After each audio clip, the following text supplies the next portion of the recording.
અને હવે મહત્વપૂર્ણ સમાચારથી શરૂઆત કરીશું। બ્રેકિંગ ન્યૂઝ સામે આવી રહ્યા છે નવરાત્રીના ખેલૈયાઓ માટે। જી હા, ગરબે ઘૂમવાની રાહ જોતા ખેલૈયાઓ માટે મોટા સમાચાર સામે આવ્યા છે। રાજ્યમાં વરસાદ અંગે અંબાલાલ પટેલે મોટી આગાહી કરી છે। નવરાત્રી દરમિયાન રાજ્યમાં વરસાદની શક્યતા છે।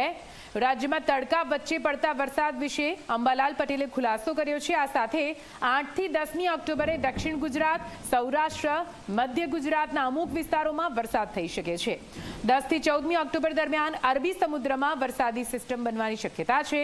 વરસાદી સિસ્ટમ ચક્રવાતનું સ્વરૂપ ધારણ કરી શકે છે। ચક્રવાતથી સૌરાષ્ટ્ર સહિત આ તમામ ભાગમાં વરસાદની અસર થઈ શકે છે તેવી આગાહી પણ અંબાલાલ પટેલ દ્વારા કરવામાં આવી છે। એટલે કે વરસાદ નવરાત્રી દરમિયાન ખેલૈયાઓ માટે વિઘ્ન બની શકે છે તે પ્રકારની આગાહી હાલ તો અંબાલાલ પટેલ દ્વારા કરવામાં આવી છે। નવરાત્રિ દરમિયાન હસ્ત નક્ષત્ર અને ચિત્રા નક્ષત્ર આવે છે। હસ્ત નક્ષત્ર સામાન્ય રીતે ગાજવી સાથે વરસતું હોય છે, એટલે નવરાત્રિના પ્રથમ દિવસમાં ગરમી પડવાની શક્યતા રહે છે અને ગરમીના કારણે સ્થાનિક સિસ્ટમ બનવાની શક્યતા રહે છે। એટલે શરૂઆતના દિવસમાં ક્યાંક હળવો વરસાદ કે છાંટાછૂટી કે વાદળવાયુ થઈ શકે, પરંતુ એક સિસ્ટમ બની રહી છે જે દક્ષિણ ગુજરાતથી ઉપલા ભાગે આવી રહી છે અને આ સિસ્ટમના કારણે લગભગ તારીખ 7 થી 12 કે 8 થી 12માં દક્ષિણ ગુજરાતના ભાગો, દક્ષિણ સૌરાષ્ટ્રના ભાગો અને મધ્ય ગુજરાતના કેટલાક ભાગમાં વરસાદ થઈ શકવાની શક્યતા રહેશે। જી, વરસાદ તડકા વચ્ચે ભિન્ન ભિન્ન ભાગોમાં પડી શકે વરસાદ। આજે મધ્ય ગુજરાતના ભાગોમાં વરસાદ પડવાની શક્યતા છે। આણંદ, નડિયાદ કોઈ ભાગમાં વરસાદ પડવાની શક્યતા છે। કોઈ ભાગમાં ભારે વરસાદ ઝાપટા પડી શકે।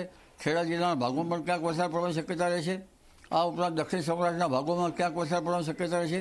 દક્ષિણ ગુજરાતના ક્યાંક ભાગમાં વરસાદ પડવાની શક્યતા રહેશે, પણ આ વરસાદ તડકા વચ્ચે આવશે।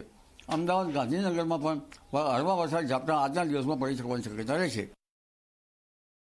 ઓક્ટોબર માસમાં સાયક્લોન અરબી સમુદ્રમાં અને બંગાળ ઉપસાગરમાં ઉદ્ભવવાની શક્યતા છે। SST સાનુકૂળ છે, એટલે તારીખ 7 થી 14માં અરબી સમુદ્રમાં એક હલચલ જોવા મળશે અને આ હલચલના કારણે આ સિસ્ટમ મજબૂત થશે અને તારીખ 14 થી 28માં આ અરબી સમુદ્ર સિસ્ટમ મજબૂત થઈને સાયક્લોન પણ બની શકે છે અને ભારે ચક્રવાત પણ બની શકવાની શક્યતા રહેશે।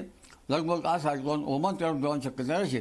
આ જે સમુદ્રમાં બનતું સાયક્લોનનો માર્ગ કદાચ પશ્ચિમ સૌરાષ્ટ્ર થઈને પાકિસ્તાન તરફ જતાં ગુજરાતના પશ્ચિમ સૌરાષ્ટ્રના અન્ય ભાગોમાં વરસાદ વરસાવી શકે તે શક્યતા પણ નકારી શકાય તેમ નથી।